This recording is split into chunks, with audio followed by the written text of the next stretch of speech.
ငါရဲ့တပည့်ဖော်တွေအားလုံးဘေးအန္တရာယ်တွေနဲ့ရင်ဆိုင်နေရချိန်မှာငါကတော့ကောင်းပေါင်းဆောင်ပြိုင်ပွဲကြီးရဲ့မှာအေးအေးဆေးဆေးအိမ်မောကျနေခဲ့တာပါပါရမီရှင်တွေကသူတို့ရဲ့စွမ်းရည်တွေကိုထုတ်ပြပြီးမြေကဘာအဆင့်ကျင့်စဉ်ကျန်းတစ်ဆောင်အတွက်အသေးအတန်လူပွဲဆင်နွှဲနေကြချိန်မှာလဲငါကတော့အိတ်နေတော့မဲ့မိစ္ဆာတွေကျူးကျော်လာလို့အကာအကွယ်လွှာကြီးပျက်စီးတော့မဲ့အချိန်လူတိုင်းအသက်လူတိုက်ခိုက်နေချိန်မှာတော့ငါကတော့ဆက်ပြီးအိတ်နေတော့မှာပဲလွန်ခဲ့တဲ့နှစ်ပေါင်း900ကငါရဲ့ဆရာကငါခေါင်းကိုပုတ်ပြီးရှင်တို့မင်းဟာငါမြင်ဘူးသမျှထဲမှာပါရမီအရှိဆုံးတပည့်ပဲလို့ပြောခဲ့ဘူးတယ်ဒါပေမဲ့နှစ်ပေါင်း900ကြာသွားတဲ့ခါမှာတော့သူကငါ့ကိုကြည့်ပြီးတပြင်းကြက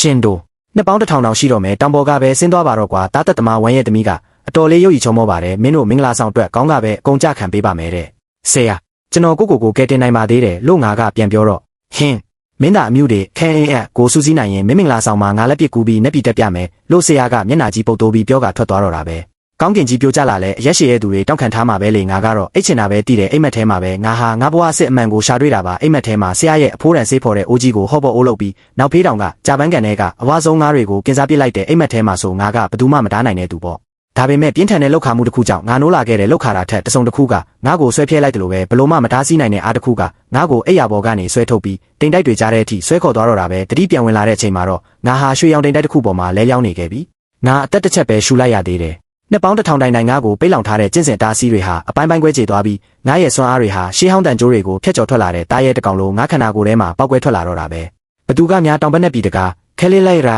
လဲလျက်အဆက်တာကိုကျူးကျော်ရဲတာလဲ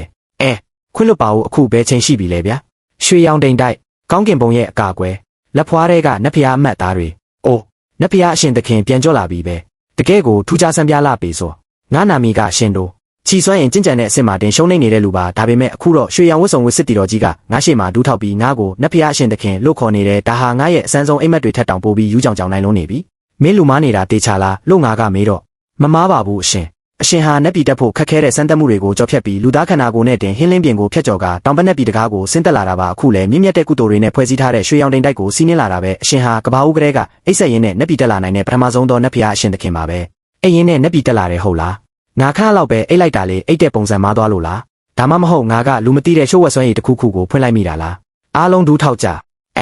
အားလုံးထက်ကြပါဦးဗျာကျွန်တော်ဒီနေရာမှာနေရတာတမျိုးကြီးဖြစ်နေလို့ပါ